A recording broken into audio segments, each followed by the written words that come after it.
But when your sister was shot, I wasn't in the town where your sister was shot at the time, but Malala had the right operation at the right time by an amazing neurosurgeon who was really, really well trained. And quite simply, he saved her life. If he hadn't operated that night, when she got really sick and she had a blood clot, she wouldn't have been alive. And that doctor went up against a lot of opposition to do that operation, including your dad, who was worried that he might not be the right doctor. And that doctor knew he was the right doctor, and he knew he had to do it very quickly. And he persuaded your father, yes, we need to do this operation. Was that in Pakistan? Yeah, that was in Pakistan.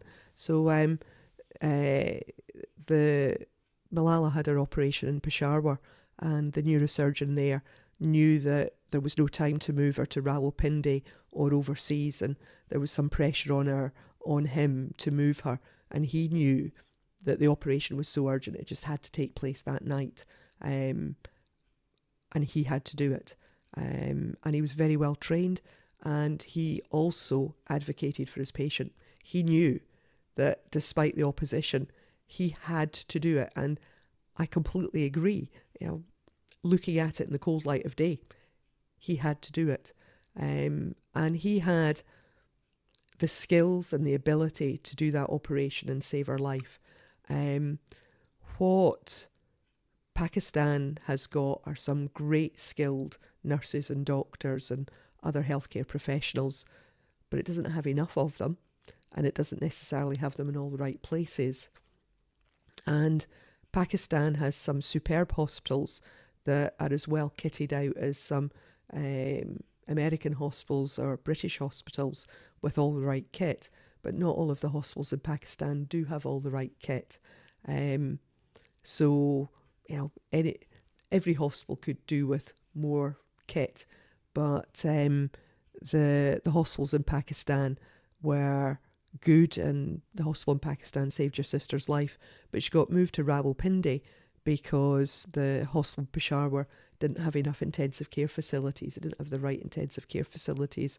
And I'm an intensive care doctor, and I helped the doctors move her from Peshawar to Rawalpindi, because the outcome after brain surgery is not just dependent on the brain surgery, it's also dependent on the aftercare, and the aftercare is intensive care.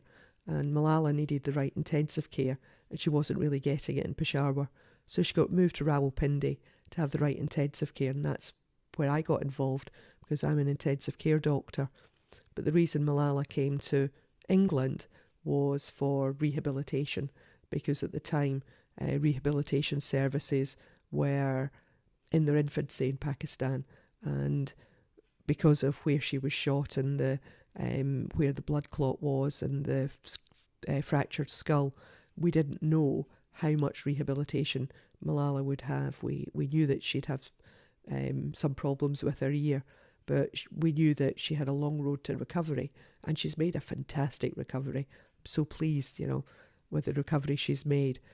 But she was going to be better with rehabilitation in England, and that's why the Pakistan government decided to send her to England to have the rehabilitation that she needed, because everybody wanted absolutely to maximise her recovery. When was the first time you heard of Malala? Was it when the incident happened, or did you know of her beforehand? I didn't know of her beforehand. I didn't know of her until I was in Pakistan and she'd been shot.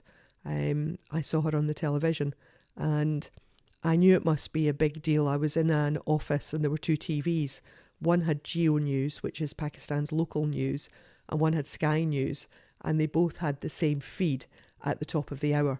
So it was the top news story on Geo News, but it was also the top news story on Sky News. And I realised that this was part of Pakistan I was looking at, and obviously I could, the TVs didn't have sound, but I could read the subtitles, and it was that she'd been shot in Pakistan. I thought, wow, I'm in Pakistan, this child's been shot in Pakistan, and it's made Sky News as the top news story. So that's when I first heard of Malala. And I couldn't say your surname. I could read Malala, but I looked at your surname written on the Sky News sort of banner at the bottom, And I thought, I don't know how to say that surname, but that's when I first knew that she'd been shot. And a few hours later, that was in the morning, and that afternoon, I was asked by the Pakistan military if I would give an opinion on her, because I am an intensive care doctor, but a paediatric intensive care doctor. And Pakistan at the time didn't have too many of those. So I got involved in giving an opinion that day. And then the following day, I helped move her from from Peshawar to Rawalpindi, to what is the intensive care in Rawalpindi was as good as any intensive care I've ever been in anywhere in the world. It was absolutely brilliant intensive care. And that's where Malala had her intensive care after surgery. And was it your decision or your recommendation to move her from Peshawar? Was there any resistance in moving her from Peshawar? So the day after she was shot, I went to Peshawar and to give an opinion. I was asked to give an opinion. And I didn't think that the facilities and the training and the intensive care in Peshawar was as good as the intensive care in Rawalpindi.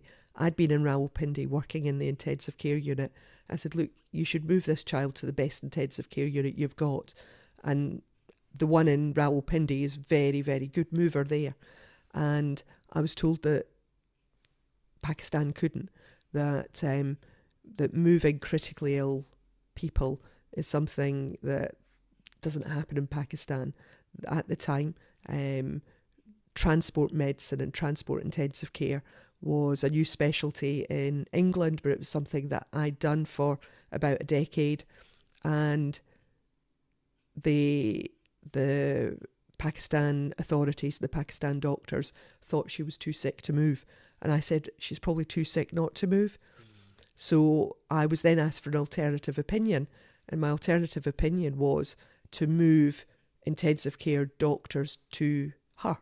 And that happened that night. So my alternative suggestion happened straight away. Now, the intensive care doctors that went to look after her in Peshawar were very well trained. I knew them. I'd worked with them in Rawalpindi, but I'd also worked with them in Birmingham. So I knew these doctors and nurse very, very well. And they were absolutely fantastic. And they phoned the following day and asked to speak to me and said that Malala's condition had deteriorated and they thought that she needed to be moved to Rawalpindi. That, they felt that we had a window and she had to move now.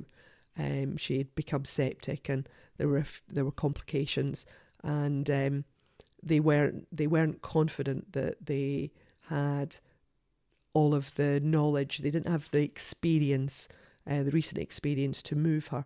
So they asked if I could help, and that is something that I do a lot of, is move children from hospitals to my hospital in Birmingham, because most hospitals don't have a children's intensive care, so it's part of my specialty. So I got involved in moving Malala from Peshawar to Rawalpindi, and that's when I first met your dad. I'd seen Malala the previous day, but your dad wasn't around. But the day we moved her, I met your dad and I told her that I thought that the best thing for her was to move her to Rawalpindi. Thank you so much for listening to this segment. Please make sure to like and subscribe and follow us on Spotify and Apple Podcasts. Also, if you want to check out the full podcast, link is in the description. Thank you so much for listening.